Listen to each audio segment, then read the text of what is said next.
Assalamualaikum warahmatullahi wabarakatuh. Selamat datang kembali di podcast Amalia, tempatnya marbot saling sharing. Masih bersama saya Riko. Kali ini saya nggak sendiri karena saya sudah ditemani oleh orang yang cukup dekat dengan keluarga Yayasan Amalia Asra. Sudah bersama saya Bapak Agus Baskoro atau akrab kita sapa dengan Pak Abbas ya. Apa kabar Pak Abbas? Alhamdulillah baik dan sehat. Alhamdulillah. Jadi Pak Abbas ini merupakan Ketua Umum dari Koperasi Astra ya Pak, dan juga menjabat di Dewan Pengawasnya Yayasan Amalia Asra. Jadi masih keluarga kita juga nih Pak. Yang pertama saya ucapkan terima kasih Pak mau mampir di Masjid Asra ngobrol bareng saya nih. Sekarang saya jadi marbot Pak gitu. Kita ngobrol-ngobrol nanti untuk sharing, mudah-mudahan bisa memberi inspirasi untuk marbot-marbot yang ada di grup Astra. Insyaallah. Gitu. Ya, oke Pak Bas. Saya sih pertama pengen tahu dulu Pak, Bapak dulu sebenarnya pas kecil berasal dari mana sih Pak? Boleh di-sharing ke kita Pak? Ya, alhamdulillah saya lahir di Kota Malang di Jawa Timur dan sekolah mulai dari SD itu sudah pindah ke Surabaya bersama orang tua. Jadi saya mulai dari SD Negeri Palantara 2, terus SMA Negeri 12 dan juga SMA Negeri 16 dan terakhir saya keterima di Institut Teknologi 10 November di jurusan teknik mesin di Teknik Surabaya. mesin berarti Pak. Berarti masih Malang, sekolah di Surabaya ya Pak, di Surabaya. Nah, bisa ketemu Astra gimana Pak? Apakah misal Astra ini adalah pekerjaan ya pertama atau saya dulu pernah bekerja di tempat yang lain atau seperti apa Pak awal mula ketemu Astra? Kalau pekerjaan pertama bukan, karena saya juga punya beberapa usaha waktu mahasiswa menjadi kontraktor di satu PT dan PT ini rintis sendiri dan pada saat masuk Astra ini menjadi salah satu keinginan saya untuk bisa bergabung di Astra karena waktu itu saya melihat Astra mempunyai satu strategi yang bagus dan program people development-nya juga terbaik waktu itu sehingga saya tertarik untuk di sana. Nah kebetulan pada saat saya kuliah di semester 7, kebetulan saya ada lagi santai atau istirahat di kantin. Kalau lihat ada proses rekrutmen di IRC di Astra. Dari Astra ke kampus. Terus saya nanya, apakah boleh saya semester 7 boleh ikut tes? Dia bilang, oh boleh silahkan. Dan bersama teman-teman saya ikut. Alhamdulillah dari 388 orang diizinkan dan lolos untuk interview user di Jakarta. Baik. Pak, mahasiswa semester 7, apa yang ada di pikirannya kok pengen gabung nih atau pengen coba nih di Astra? Apa yang dilihat dari Astra pada masa itu Pak? Ya, satu, Astra merupakan national company dan banyak usaha yang ada di dalamnya. Dan yang kedua, saya melihat ada program people development yang cukup menarik karena memberikan kesempatan kepada seluruh karyawannya untuk bisa berkarya dan berkarir di sana.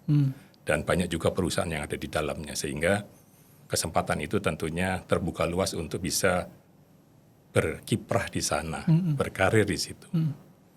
Oke, berarti memang ada poin untuk pengembangan diri si karyawan yang bergabung di Astra itu salah satu yang menjadi Bapak tertarik pada saat itu ya untuk bisa bergabung di Astra. Sebelumnya berarti sudah pernah merantau Pak?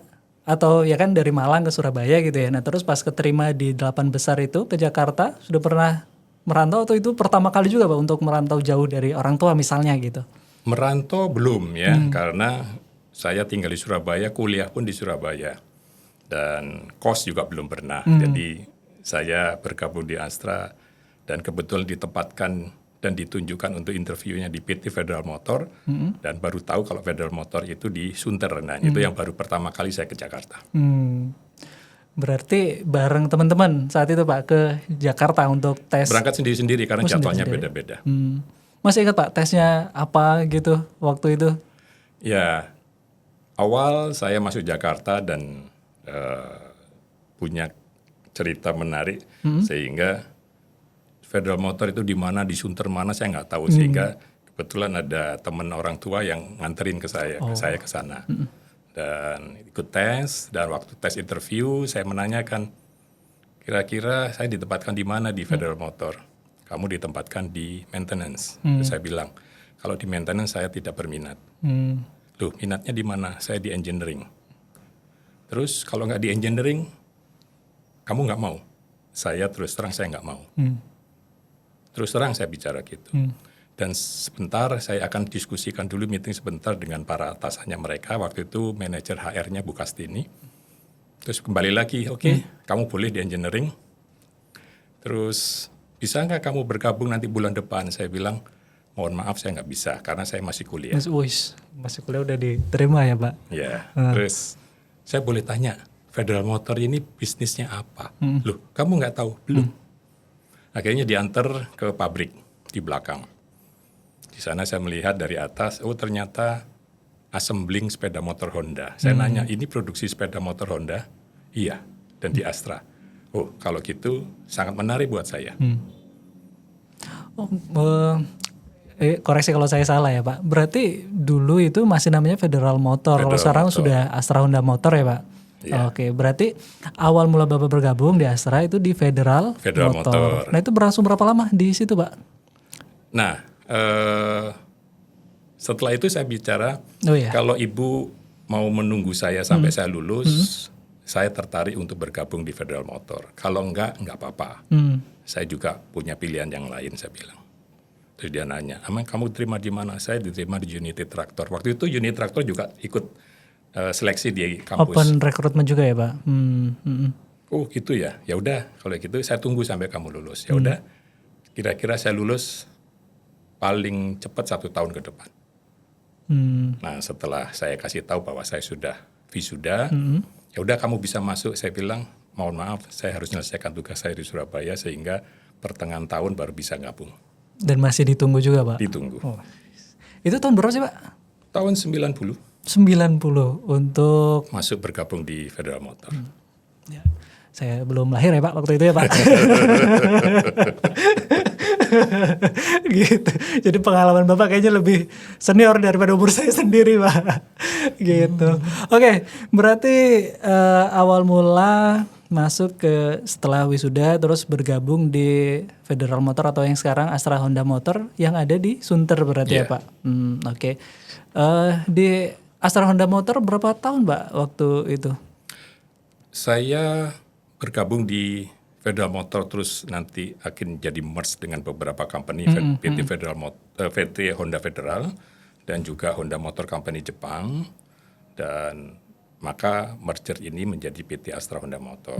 Itu di tahun 2000-an ya. Oke. Di Astra Honda Motor sampai stay di situ atau Bapak diamanahkan atau ditugaskan ke perusahaan grup Astra yang lain lagi itu Pak? Nah, saya di Honda Group atau di Astra Honda Motor Group itu 25 tahun. 25 tahun, ya oke. Ya, 2015 awal saya ditugaskan di Astra Autopart. Oke. Oh berarti memang Bapak justru lebih lama di AHM gitu ya Pak? Nah di AHM itu sendiri juga Bapak ngurusin bagian people development itu Pak atau? Enggak, saya sejak awal mulai Federal Motor itu selalu mendapatkan satu kesempatan untuk menjalankan tugas bersifat project ya. Dan mulai dari proses improvement atau project improvement, capacity up, ataupun bahkan sampai persiapan pembangunan pabrik baru di Astra Honda Motor. Kebetulan saya diminta untuk juga melit dari proyek tersebut, mulai dari plan 3, plan 4, plan 5. Dan setelah pabrik jadi, saya juga diminta untuk memimpin pabrik tersebut. Berarti sampai yang di daerah Dawuan sana ya Pak, AHM ya. Ada 5 plan ya Pak AHM sekarang ya? Sekarang 6. Oh, yang 6 ke-6 ya? saya nggak ikut karena sudah dapat tugas baru di AOP. Di AOP, oke. Berarti setelah 25 tahun di AHM, nah ini selama itu Pak, maksudnya selama 25 tahun itu, pasti kan Bapak diamanahkan juga tentunya punya tim gitu ya, punya anak buah lah gitu lah. Apa pengalaman yang berkesan mungkin ya Pak sampai sekarang selama punya tim, misal handle problem kah atau pengalaman unik gitu, apa kira-kira Pak? Ada nggak Pak? Kalau di Astra Honda Motor yang pertama saya terlibat dengan banyak orang, itu pertama karena selain memimpin satu bagian, apakah itu departemen ataupun divisi, tentunya timnya banyak, ya apalagi kalau ada proyek yang terkait dengan pembangunan pabrik baru. Dan yang kedua, di samping untuk memimpin bagian saya juga memimpin plant atau pabrik ya, baik itu plant sunter atau plant pegangsaan. Dan itu juga karyawannya sangat banyak, ribuan ya. Dan terakhir di plant 3 itu sekitar 11.000 karyawan. Nah, ini yang menarik karena memimpin orang itu ada seninya, ada uniknya. Jadi how to manage people itu variasinya luar biasa. Bagaimana menghandle banyak orang yang mempunyai kepala yang berbeda-beda, pemikiran berbeda, kemauan berbeda. Oke, berarti memang ya ngurus manusia ya Pak, ngurus orang gitu sehingga ya banyak hal yang harus diperhatikan juga gitu. Oke, izin saya beranjak ke AOP Pak. Di AOP berarti dari tahun 2015 ya Pak. Nah, diamanahkan sebagai apa Pak di AOP? Awal saya diminta untuk menjadi salah satu presiden director di anak perusahaan AOP karena AOP kan memiliki lebih dari 54 perusahaan ya. Dan salah satu itu saya diminta untuk menjadi presiden direktur di PT Century Baterai Indonesia.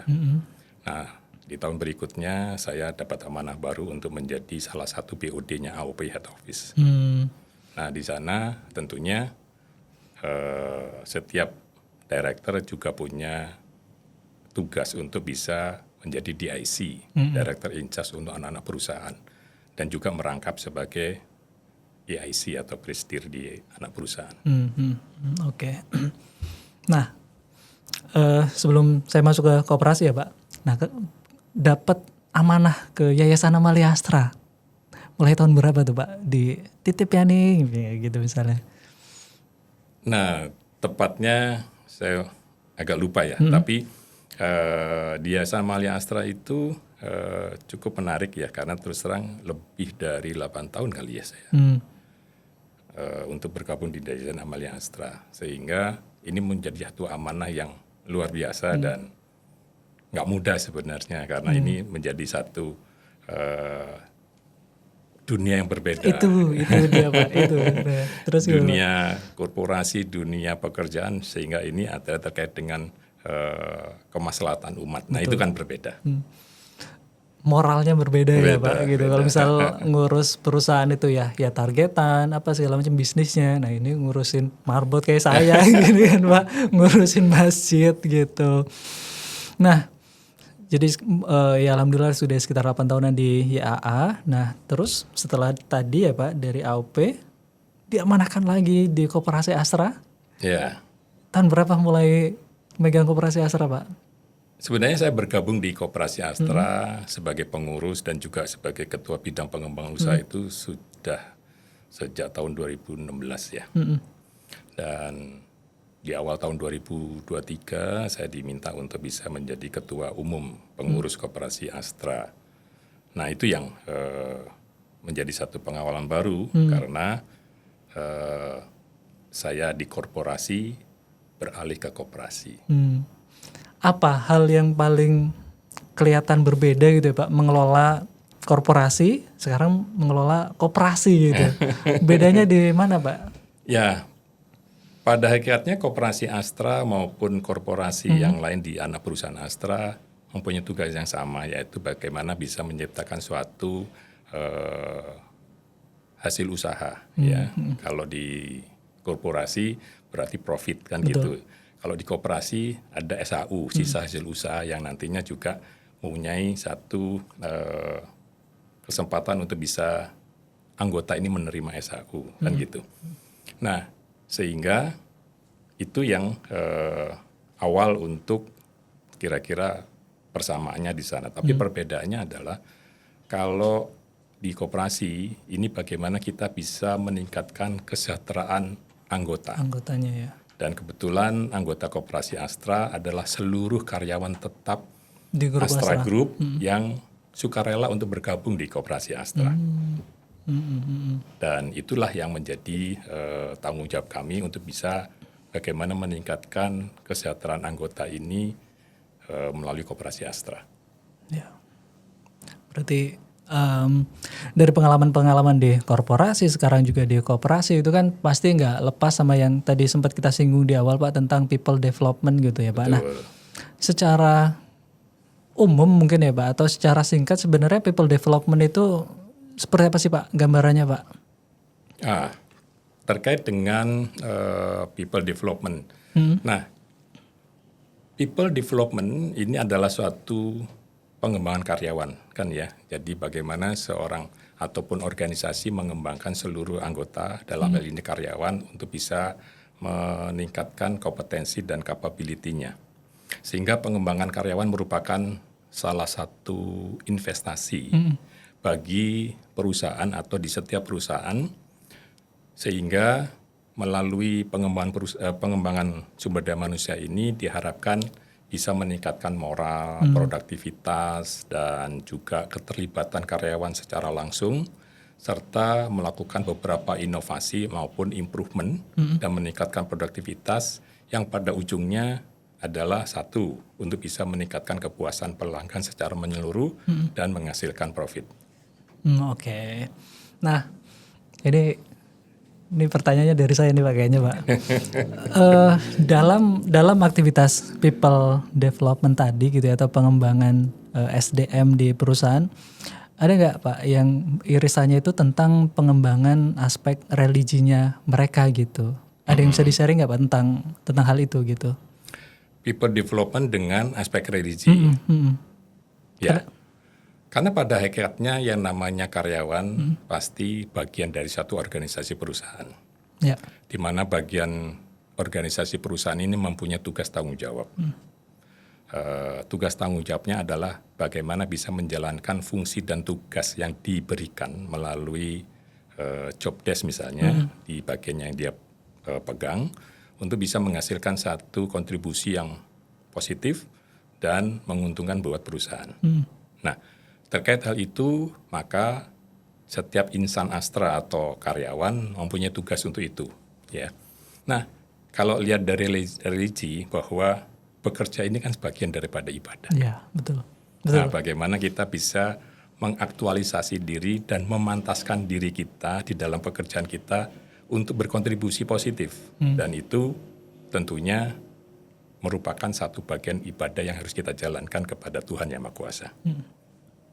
Ya, karena kalau misal si SDM itu katakanlah gitu ya Pak, taat terhadap agamanya gitu, karena kan pasti yang diuntungkan juga perusahaan-perusahaan juga gitu ya Pak. Misal ya dia jujur, dia disiplin, tanggung jawab gitu, nggak korupsi dalam ya waktu, ya materi dan lain-lain gitu. Kalau si SDM ini memang harus beramanah kan, harus amanah menjalankan tugasnya gitu. Ya, terkait tentang people development tadi ya Pak. Nah, ada juga tentang operational excellence gitu. Nah itu apa juga itu Pak operational excellence Pak?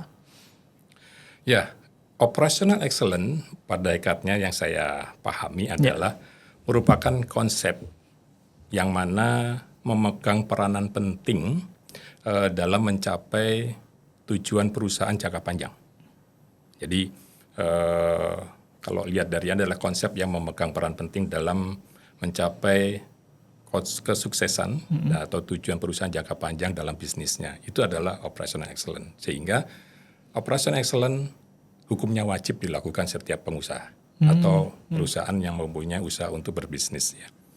Nah, ini bukan hanya untuk melakukan bagaimana bekerja dengan baik, bagaimana kita melayani pelanggan, tetapi tentang bagaimana kita bisa mengejar standar tertinggi, standar tertinggi dalam setiap aspek operasional perusahaan, sehingga pada ujungnya bagaimana kita bisa memberikan pelayanan dengan biaya yang rendah dan bisa memenangkan kompetisi. Ya. Makanya di kita atau di grup Astra itu kan familiar dengan prinsip yang Kaizen itu ya Pak ya, yang continuous improvement itu ya. Itu juga berkaitan dengan operational excellence tadi berarti ya Pak. Betul. Karena sekecil apapun perbaikan yang bisa dilakukan atau sangat diberikan. Berharga sekali. Betul gitu. Nah, dan prinsip itu juga rasanya sangat baik kalau misal diterapkan untuk kehidupan kita juga gitu ya Pak, sehari-hari kita gitu untuk perbaikan gitu. Ya baik di pekerjaan maupun di luar pekerjaan ya. Betul. Gitu. Oke Pak, berikutnya ya. Oke, tadi kita sudah ngobrol tentang operational excellence gitu ya Pak. Nah, sebenarnya mewujudkan operational excellence itu dimulai dari apa dulu sih Pak? Ya, kalau dibilang operational excellence, semuanya tidak lepas dari orang yang menjalankan itu semua. Dalam hal ini adalah sumber daya manusia yang ada di organisasi atau perusahaan. Nah, sehingga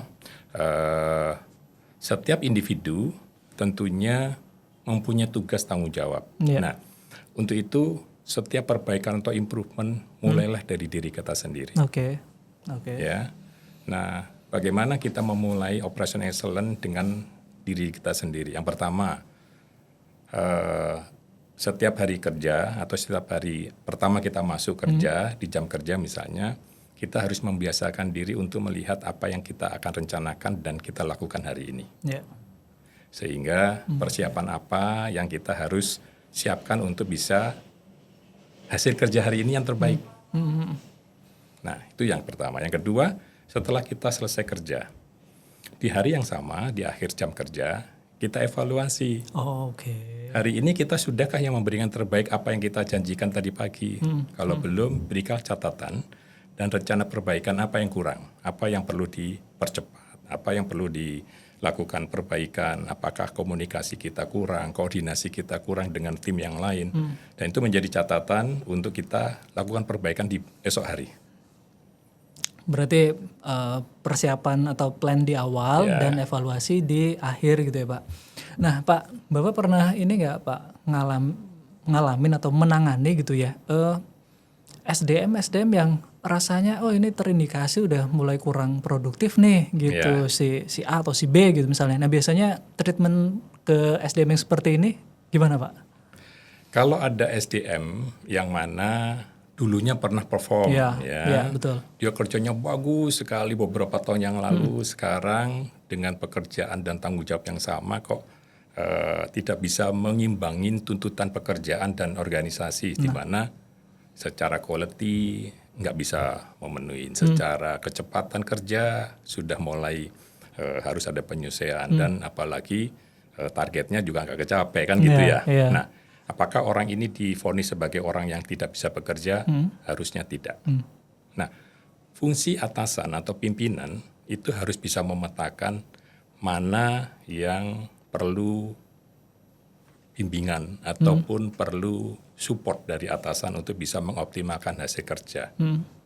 Karena di dalam pemahaman saya itu sumber daya manusia itu ada 3 kelompok. Atau 3 tipe.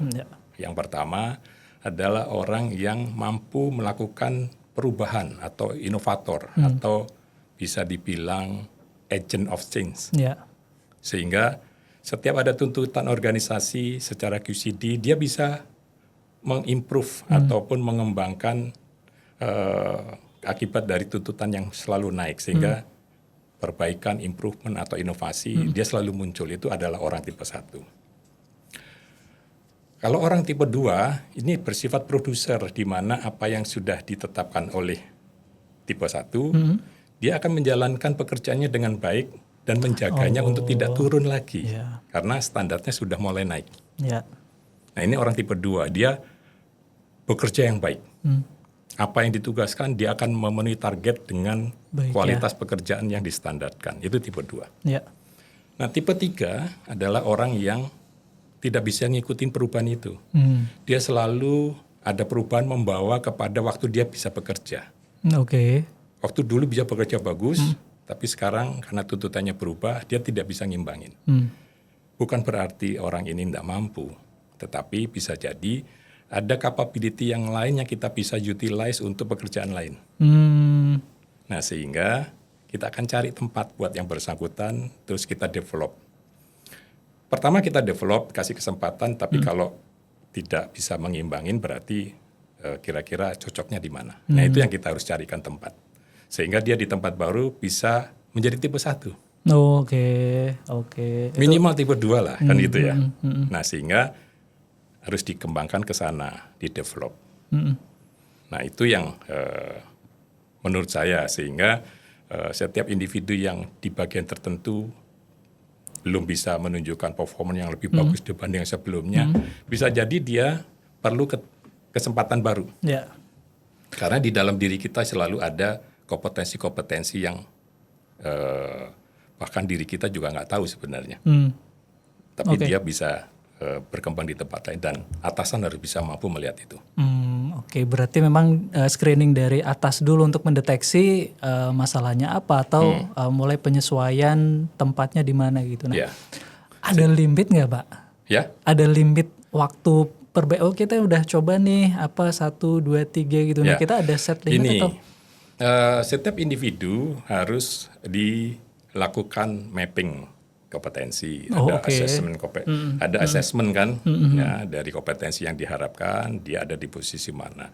Dari hasil assessment dan juga di combine dengan hasil performance, ini dia ada kelemahan ada di mana, sehingga pimpinan harus merencanakan individual development plan.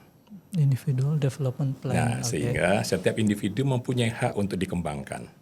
Bahkan disebutnya hak ya Pak, hak untuk dikembangkan. Nah, karena setiap pemimpin wajib melakukan people development. Karena itulah yang menjadi salah satu fungsi tugas tanggung jawab sebagai seorang leader, bagaimana mengembangkan tim dan sumber dayanya. Wah, menarik Pak. Berarti memang pengembangan diri itu malah ya itu tadi menjadi haknya si SDM, si karyawan, si tim untuk bisa berkembang dan menemukan potensi terbaiknya gitu ya Pak? Ya, memang ada hak, tapi kembali kepada individu, maukah di-develop? Atau memang nggak mau di-develop? Kan ada juga, di-develop disuruh training, disuruh belajar, ujian, wah capek saya dan sebagainya, bisa jadi. Ya itu pilihan.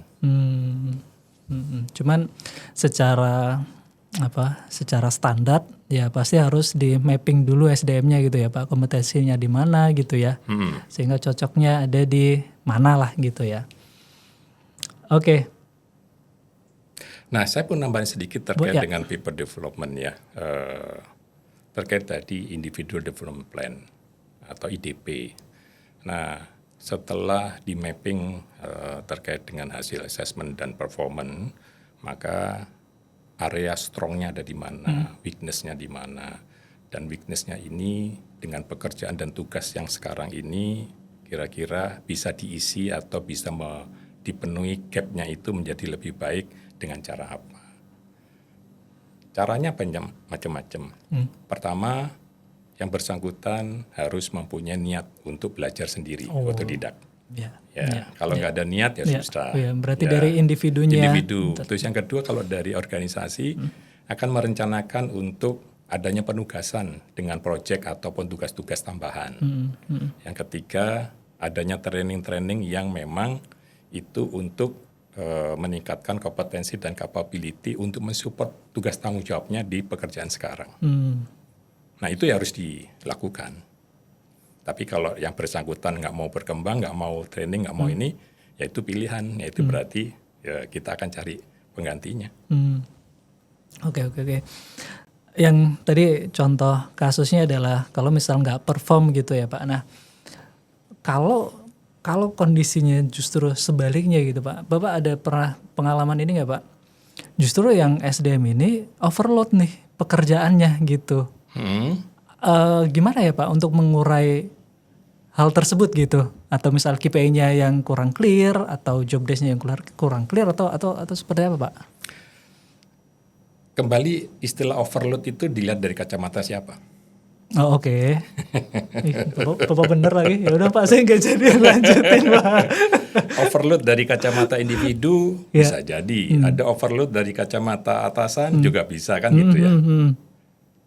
Nah, setiap individu atau karyawan mempunyai kesempatan untuk menjadi kontributor yang paling baik, kan gitu, paling besar kan gitu. Caranya adalah memberikan kesempatan, dikasih tugas tambahan dan macam-macam sampai dia bisa dikatakan overload. Itu bisa dilihat dari kompleksitas tugas tanggung jawab dan tambahan tanggung jawab dan waktu yang diperlukan, kompetensi yang dimiliki yang bersangkutan, sehingga ini perlu support nih karena overload. Atasan harus mencari jalan keluar untuk memenuhi overload tadi. Karena kalau individu nggak berhasil, maka satu tim juga nggak berhasil, dan itu tanggung jawab atasan. Pasti harus cari solusi, dan atasan pasti turun. Ya. Oke Pak, saya nggak lanjut karena tadi udah langsung kalah saya Pak di statement pertama. Kacamatanya siapa dulu yang lihat overload ya Pak gitu. Kalau yang menjalani overload tapi atasan melihatnya enggak, kayaknya masih cukup kok. Masih bisa ya Pak, ya masih lanjut. Oke. Oke. Nah ini menarik nih Pak. Ini lanjutan dari yang obrolan kita tadi Pak. Dalam pandangan Bapak gitu ya Pak, di Astra secara keseluruhan gitu ya, apakah untuk SDM atau untuk karyawan-karyawan yang memang performnya bagus gitu ya atau bersinar gitu ya, malah justru itu yang dikasih tugas lagi gitu, tugas tambahan lagi, apakah gitu nggak kira-kira Pak? Pada umumnya iya, karena bagi atasan atau organisasi memilih setiap individu yang dikasih tugas tentunya mempunyai risiko. Oke. Ya. Jadi pendelegasian di dalam organisasi tentunya atasan akan memilih siapa aja yang kompeten dan capable di sana. Karena kalau yang namanya orang yang capable, biasanya atasan itu lebih tenang. Karena pasti proses kerjanya baik dan hasilnya pasti tercapai, kan gitu.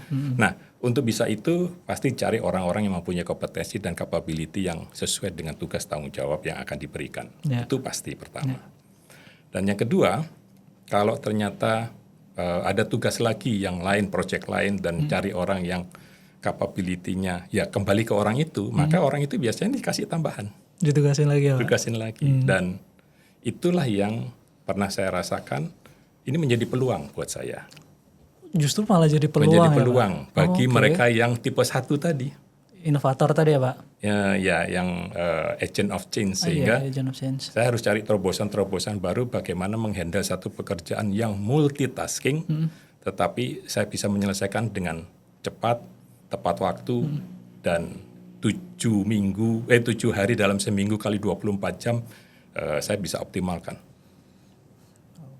Berarti balik ke mindset dasarnya lagi ya Pak, bahwa ini menjadi satu peluang atau ini menjadi satu hukuman, kan gitu jadinya kalau lihat kacamatanya siapa tadi. Iya. Oke. Ya itu jadi agak curcol juga sih Pak sebenarnya Pak. Nah cuman ini saya rada tajmin lagi ya Pak. Saat tadi ya sebenarnya bisa dua sisi bagus untuk keduanya sih, untuk si SDM ataupun untuk si organisasi tersebut ya Pak, karena ya organisasinya berjalan, SDM-nya juga dapat pekerjaan yang memang kapabilitasnya dia gitu. Nah sisi take and give-nya, apresiasinya gimana Pak?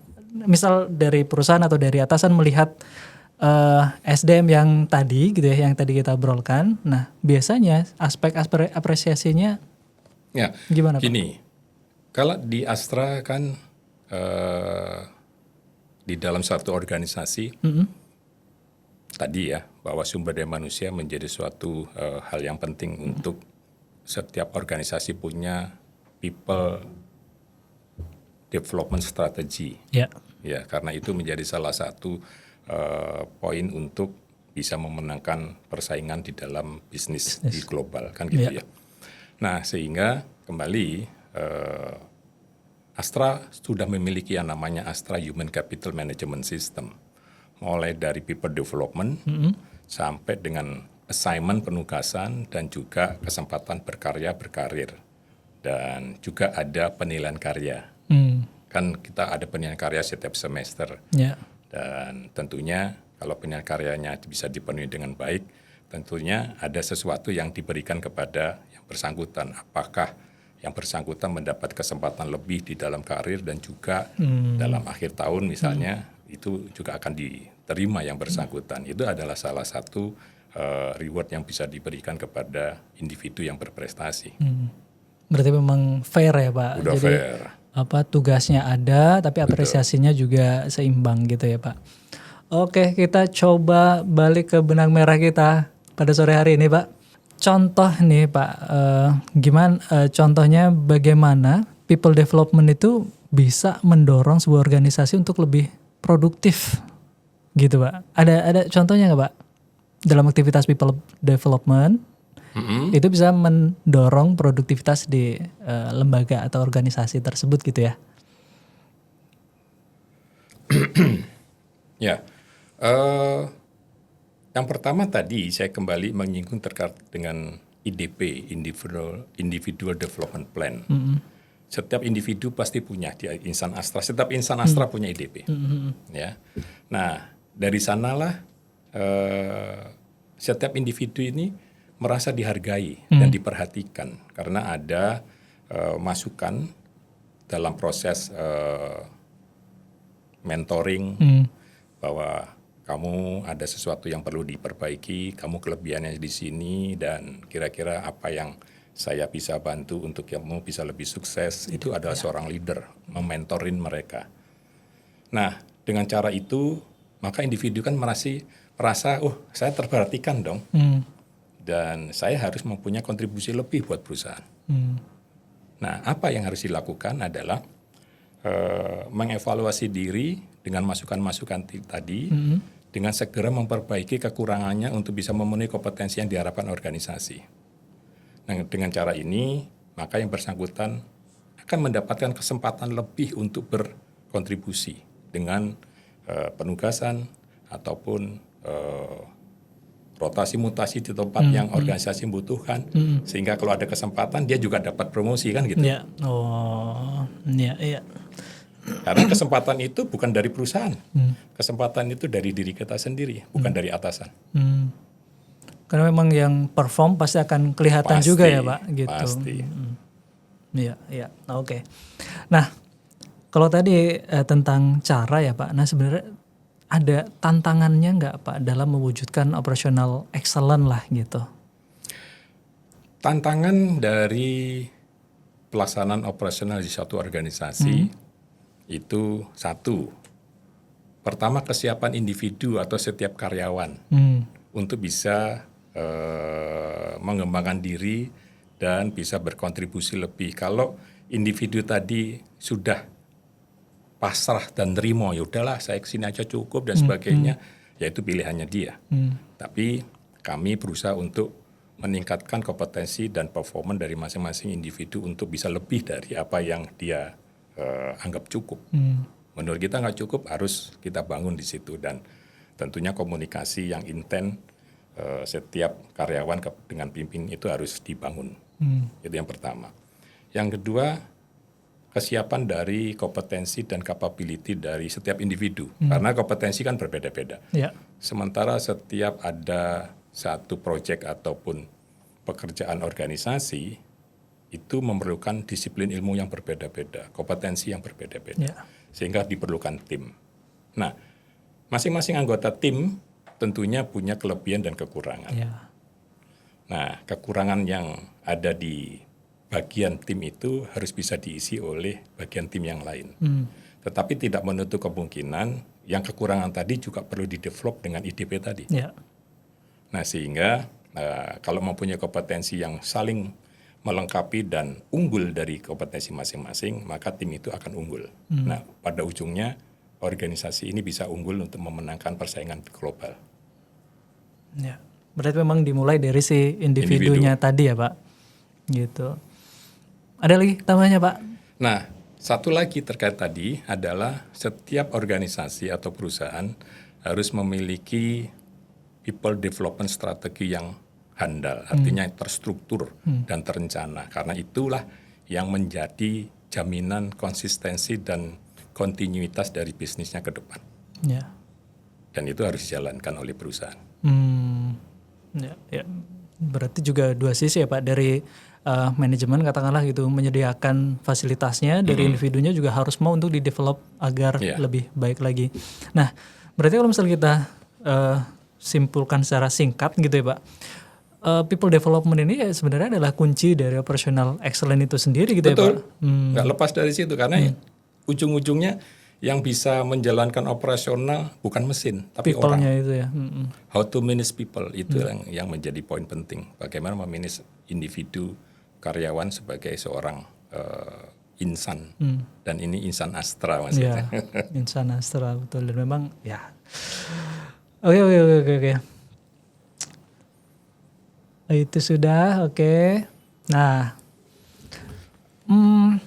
ya karena kita ngobrol di masjid nih Pak ya, kita ngobrol di masjid lingkungannya marbot gitu ya Pak, dan marbot di kita itu tuh kayak punya visi menjadi profesional Muslim Astra gitu ya Pak. Nah, Profesional Muslim Astra. nah boleh nggak Pak dikasih pesan nih untuk teman-teman di DKM gitu ya, agar menjadi profesional Muslim Astra, pesan Bapak apa kira-kira Pak? Sebelum saya menjawab tentang aspek spiritual, apakah penting dalam people development, maka saya akan menyampaikan sedikit terkait dengan dua pondasi Astra. Yang tadi, yang pertama adalah Catur Dharma sebagai filosofi perusahaan, yang mana Catur Dharma ini terdiri dari 4 dharma. Yang pertama adalah menjadi milik yang bermanfaat bagi bangsa dan negara. Yang kedua, memberikan pelayanan terbaik kepada pelanggan. Dan yang ketiga, menghargai individu dan membina kerjasama. Serta yang terakhir, Catur Dharma keempat adalah senantiasa berusaha mencapai yang terbaik. Nah, di dalam Dharma keempat ini ada 3 butir utama di Dharma keempat, yaitu konsep dan strategi bisnis yang unggul. Nah, bagaimana kita bisa memiliki konsep dan strategi bisnis yang unggul, itu tentunya tidak lepas dari sumber daya manusia yang ada. 2, sistem dan proses yang unggul. Dengan sistem dan proses yang unggul, tentunya kita bisa menciptakan dan mewujudkan operational excellence. Dan yang ketiga adalah manajemen dan tim kerja yang unggul. Sehingga kita di Astra kan tidak ada yang namanya Superman, tapi adanya super team. Nah, dengan demikian kita bisa saling mensupport, saling mengisi, saling berkontribusi, sehingga menghasilkan sesuatu yang lebih baik dengan tim kerja yang solid. Nah, itu yang bisa memberikan satu kontribusi yang luar biasa buat organisasi. Nah, dari poin-poin butir tadi, tentunya juga di dalamnya ada key behavior yang harus diperhatikan dan harus dijalankan setiap insan Astra. Karena di key behavior yang ada, ini insan Astra diwajibkan untuk menjalankannya dengan baik dan juga menerapkannya dengan efektif dan efisien, sehingga mempunyai manfaat yang luar biasa buat individu yang bersangkutan maupun organisasi. Nah, yang kedua adalah Astra Management System. Di dalam Astra Management System ini adalah bagaimana mengatur kita sebagai insan Astra untuk bekerja dan berperilaku dengan baik dalam kesehariannya maupun di luar pekerjaan. Itu yang terkait dengan pondasi. Yang kedua, nah bagaimana keterkaitan people development ini dengan aspek spiritual? Ya, kita memahami betul bahwa kita sebagai insan beragama. Nah, tentunya sebagai insan beragama, kita meyakini adanya norma-norma yang harus kita lakukan dan mana yang harus kita tinggalkan. Nah, dengan demikian kita di dalam dunia pekerjaan pun kita juga melihat hal itu. Norma-norma yang boleh dijalankan, mana yang tidak dijalankan. Karena pada hakikatnya bekerja ini adalah ibadah. Bagaimana kita mensyukuri nikmat dengan cara bekerja dengan baik. Dan itu menjadi ibadah kita kepada Tuhan Yang Maha Kuasa yang memberikan rezeki yang luar biasa buat kita di dunia ini. Secara spiritual, kita tidak lepas dari insan beragama. Karena sebagai insan beragama, tentunya kita meyakini adalah adanya norma-norma yang harus kita lakukan, dan ada norma-norma yang harusnya kita tinggalkan. Nah, ini menjadi konsep spiritual untuk kita menjadi insan Astra dalam bekerja. Sedangkan kita bekerja merupakan bagian dari ibadah kita kepada Tuhan Yang Maha Kuasa. Untuk itu, sebagai insan Astra mempunyai kewajiban untuk memantaskan diri sebagai insan Astra yang unggul dan berkontribusi positif buat perusahaan. Ya. Nah, ini terkait dengan insan profesional Muslim. Ini semua menjadi satu kewajiban yang harus diwujudkan sebagai insan Astra. Karena kalau kita mau bergabung kepada Astra, maka ada dua pilihan dalam hidup kita. Yang pertama adalah memilih dan dipilih. Jika kita mempunyai kesempatan untuk memilih, pilihlah yang terbaik. Tapi jika kita dipilih, jadilah yang terbaik. Itu bagus. Kan gitu. Karena di dalam kehidupan kita ada dua, dipilih atau memilih. Kalau kita memilih, pilihlah yang terbaik, bahwa Astra adalah pilihan perusahaan yang terbaik di grup Astra, kan gitu. Dan kalau kita dipilih untuk menjabat sesuatu job title atau level tertentu, maka jadilah yang terbaik. Dan satu lagi, di dalam menjalankan suatu pekerjaan atau keseharian, saya ada satu belief atau apa istilahnya, yaitu keyakinan bahwa kalau ini jalankan itu akan memberikan dampak positif. Yaitu bekerja dengan pikiran dan bekerja dengan hati, serta jeli dan peduli. Apakah pekerjaan yang kita lakukan ini sudah yang terbaik?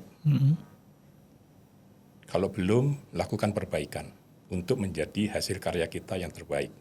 Untuk siapa? Untuk orang yang kita cintai. Baik itu teman kerja, bagian yang lain, atasan, customer, dan bahkan orang yang kita cintai di rumah. Serta jeli melihat adanya peluang dan kondisi abnormal. Kalau ada suatu abnormality atau ketidaksesuaian dengan apa yang harus dilakukan, maka pedulilah untuk segera memperbaiki, meskipun bukan tanggung jawab kita. Jangan abai ya Pak. Iya. Nah kalau itu kita lakukan semua, insya Allah kita akan diberikan jalannya terbaik oleh Allah Subhanahu Wa Taala. Masya Allah. Ya, jeli melihat masalah dan jangan abai terhadap masalah ya Pak. Iya, jeli dan peduli. Untuk bisa jeli, harus pintar, harus belajar. Untuk bisa melihat sesuatu kondisi yang tidak sesuai, yang abnormal. Terus kalau tidak peduli, apakah ada perubahan? Enggak ada. Operational excellence tidak akan terjadi kalau tidak ada orang yang peduli. Maka jadilah orang yang peduli untuk melihat sesuatu dan memperbaiki menjadi yang lebih baik. Dan berkontribusi dan bermanfaat. Ya. Oke. Pak, sebelum kita tutup mungkin ya Pak, ini berarti Bapak sepakat ya bahwa kita bisa beruntung kerja di Astra karena Astra menjadi yang terbaik yang bisa kita pilih gitu ya Pak. Betul. Dan juga diperhatikan juga serius dalam people development-nya gitu ya. Dan akhiratnya juga ketemu di YAA nih Pak gitu, sehingga rasanya tuh paket komplit gitu ya Pak. Gimana Bapak melihat itu Pak? Sepakat Pak? Bekerja di Astra adalah suatu anugerah buat saya, dan tentunya anugerah ini harus kita syukurin. Cara untuk mensyukuri itu adalah bekerja yang terbaik, memberikan kontribusi dan manfaat sebanyak mungkin buat lingkungan dan kolega kita dan juga perusahaan, sehingga apa yang kita lakukan ini bisa menjadi berkah buat saya dan keluarga. Amin, amin, insyaallah. Oke. Ada hal yang penting yang belum saya tanya nggak Pak, yang pengen Bapak sharing Pak? Oke, terima kasih. Nah, ini ada satu kesempatan untuk saya titip pesan atau sponsor terkait dengan Koperasi Astra. Nah, bagi teman-teman insan Astra yang belum menjadi anggota Koperasi Astra, marilah bergabung dengan Koperasi Astra. Karena Koperasi Astra mempunyai visi misi yang clear, yaitu bagaimana bisa meningkatkan kesejahteraan bersama anggota. Nah, program-program Dan produk-produk yang kita miliki tentunya ini menjadi salah satu solusi kepada karyawan Astra bila membutuhkan. Sehingga jangan sampai terjerat dengan penawaran-penawaran di luar yang cepat dan itu bisa menjerat. Nah, ini akan menjadi masalah di kemudian hari. Untuk itu, marilah bergabung dengan Koperasi Astra, yang mana marilah bersama sejahtera bersama Koperasi Astra. Oke. Ya, mungkin sebelum ditutup ini pertanyaan terakhir dari saya Pak gitu, dan boleh singkat, boleh panjang Pak. Apa saran Bapak untuk generasi muda, generasi yang di bawah Bapak gitu Pak? Seperti apa Pak? Kalau untuk pesan para insan muda, generasi penerus, setiap orang tua pasti punya nasihat yang positif. Tidak ada orang tua punya nasihat yang negatif, ya. Karena orang tua punya pengalaman yang lebih dulu dibanding anaknya. Karena perjalanan hidup pasti sudah dilewati mulai dari kecil sampai dia dewasa dan punya keturunan. Nah, sehingga nasihat orang tua mohon dapat diikutin dan diindahkan. Karena tadi orang tua selalu, kalau kamu menjadi orang besar, kamu harus disiplin, harus jujur, kan gitu ya. Dan harus menghargai orang lain. Dan itu satu norma-norma positif yang saya yakin itu kalau dijalankan akan berdampak kepada kehidupan kita kelak. Dan itu harus dimulai dari kita kecil. Percayalah sama nasihat orang tua dan jalaninlah sesuai dengan nasihat orang tua. Karena itu adalah bekal buat kita nanti di kemudian hari. Cukup, saya closing dulu ya Pak podcast kita hari ini. Terima kasih sekali lagi Pak Abbas sudah mampir di podcast kita di Masjid Astra. Mudah-mudahan nggak bosan-bosan Pak. Kita nanti bisa ngobrol-ngobrol lagi di episode berikutnya mudah-mudahan. Dan saya tutup begitu aja ya teman-teman. Sampai jumpa dan sampai ketemu di podcast Amalia berikutnya. Wassalamualaikum warahmatullahi wabarakatuh.